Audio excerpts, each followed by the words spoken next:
Hey folks, last night was the semifinals on Season 3 of The Voice with performances from the top 4. Only one person is going to be eliminated this week. Now last week we said goodbye to Melanie Martinez and Amanda Brown.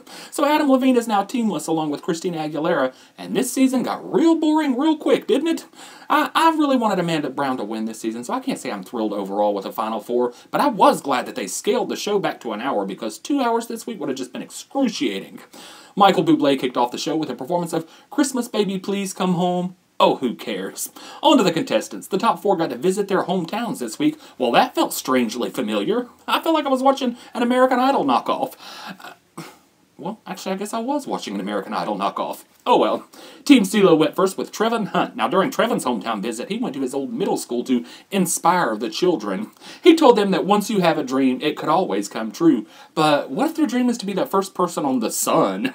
That's a dream that can't come true. For once, I would love to hear somebody be honest when they're talking to children and tell them that regardless of how hard you dream, the good odds are you're going to end up working a job that you can't stand, living in a house that you can't afford, with kids that won't behave. That's probably closer to the truth, but I guess it doesn't really sound as nice, does it? No, I think the real reason that Trevin went to his middle school was to stick it to his 8th grade teacher that told him that he was never going to make it as a singer. It must have been a little bit awkward for her to see him come in with a camera crew after he talked smack about her on national television, but if it's any consolation after his performance this week, she might have been right. He sang Wind Beneath My Wings, and by the end, it sounded like he had fire beneath his wings. It was excruciating. I just don't see how anybody could vote for him after this performance. The first half was tolerable, even though I didn't think he sounded that good, but I don't think he usually does. Well, he just doesn't have enough control over his voice, but the second half of this performance, when he tried to take it into the stratosphere, oh, I can fly higher than an eagle, it sounded like he was being attacked by an eagle, a whole pack of them. So I hated it, but I gotta say, as much as I hated the singing, I hated the song choice even worse. Cee Lo Green is really giving his contestants some crappy songs this season, with this being about the crappiest one of all. Adam Levine claims that he stood in front of witnesses and said that Trevin should sing this song, and he probably did, back when he still had a team and he was trying to knock Trevin out of the competition. Christina said that she used to sing this song back when she was a 7-year-old wedding singer, and that's what this song is good for, weddings and funerals. Nobody ever better play it at my funeral when I drop dead. I'll reanimate and slap the hell out of somebody.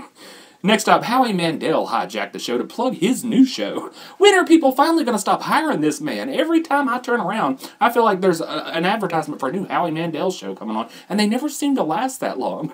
I just do not understand how a man famous for being the unfunniest comedian of all time continues to get steady work, especially in this economy. It just boggles the mind. Next up, also from Team Cee Lo, is Nicholas David. Nicholas got to go to the doctor with his pregnant wife to listen to the baby's heartbeat. His wife thinks it's going to be a boy, but you can't really tell by listening to the heartbeat. That is how they used to predict a baby's gender back before ultrasounds were the norm. Back when I was a fetus, the doctor told my mom that she was going to have a girl based on the heartbeat, and now here I am. Gay as I don't know what, so I guess that might make a difference, but who knows? So I guess Nicholas is going to have either a boy or a lesbian. Who knows? Anyway, apparently St. Nick's wife went house shopping while he was away doing the show, so he got to visit his new home for the first time. But when he got on stage to perform, it looked like he took everything from his old house and just scattered it down the stage to perform amongst it. There was just so much junk on that stage. I was looking at everything but Nicholas. I didn't even notice that he wasn't wearing glasses until Carson Daly pointed it out. His song this week was You Are So Beautiful to Me. Again, another Cee Lo song choice that I wasn't crazy about. Apparently Nicholas wasn't crazy about it too. According to Cee Lo, they were not in agreement about the song this week. Nicholas did not want to do it, but Cee Lo forced him to. Now, my main problem with this song is that it's just so repetitive that it basically turned into St. Nick finding 20 different ways to sing the same line. Sometimes he found really pleasant ways to sing it, other times not so pleasant. He struggled with the big notes toward the end, but it didn't really matter. He sang directly to his family, they kept flashing back and forth, and people just eat that stuff up, so he will sail through to next week. Next up, singing White Christmas was Team Blake. All 16 of them. I had actually forgotten about a lot of them. There was a couple of them in there that I didn't even recognize at all. I did notice Teresa Griffin wasn't there, so it was a white performance too, pretty much. I saw her during rehearsal, but she wasn't there for the performance, so maybe she just said screw you to Blake since he dropped her during the battle rounds. Next up was Team Blake with the Pope.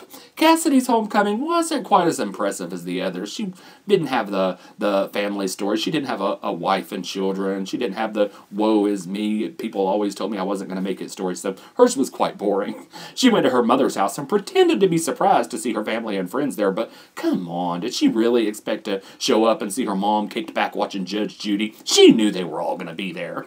Anyway, this week Blake gave her another country song, Stupid Boy by Keith Urban. I don't believe I've ever heard that song before. I wouldn't even have known it was a guy song unless somebody had told me. She did quite a nice job at turning it into a girl song. It was one of her best performances, and I think it's quite obvious at this point that she's going to win this season. And I guess I'm okay with that because she has improved. I didn't like her at all earlier in the season. She was pitchy, and she sounded like a billy goat, and now I kind of like her sometimes, and I think she could be a successful winner. I still believe, though, that if she hadn't come into the show with such a large, dedicated following, she would have been gone a long time ago, so it still doesn't feel completely fair, but what can you do? Christina thinks that she sings live so perfectly that it sounds auto-tuned. Well, I wouldn't go that far. She did hit a couple of bum notes in there with this performance, but it was pretty good. And the last of the night was Terry McDermott. During his trip home, Terry snuck up on his son and surprised him. Well, apparently he didn't know that Terry was coming home for a visit, and I'm guessing that maybe his wife didn't know either, because if she did, she sure didn't pick up the house. There was clutter and soda bottles laying around, rags on the wall, Christmas lights half hanging everywhere, bed sheets tacked up in the doorway. I wasn't sure if I was watching The Voice or an old episode of Hoarders. I will admit, my house gets messy at times, but when somebody's coming to visit, I clean up. And when the Voice camera crew is coming over, it's basically like you're having 12 million visitors. I would have spent day and night until that house looked showroom new. Actually, I would have probably rented a house for a month just so they could come visit that one. But that's just me. Terry got a surprise. Oh, doesn't his wife look like Cara Diaguardi? I think she does. Anyway, Terry got a surprise of his own when his aunt and uncle showed up. They flew in from Scotland. I thought that was cute. Anywho, the song Blake chose for Terry this week was Let It Be. A little better than Cee Lo's song choices, but still an overdone song on these singing shows. Terry did a good job with it, though. I thought it was one of his best performances all season. Blake called it musical perfection. Well, I wouldn't go that far, but it was one of the best of the night, so I think he'll make it to the finale. But try as I may, I just cannot envision him winning. Of course, I never thought he'd make it this far, so I could be wrong. But I think it's pretty obvious that going home this week is going to be Trevin Hunt. I just don't see any way he survives past this week. And then, so it's going to be a three-way finale, and I kind of like three-ways, so I think it'll be fun. This isn't the three-way that I would have picked out, hand-picked. Anyway, leave me a comment and let me know what you thought about the show, who you think's going home, and I'll see you folks next time.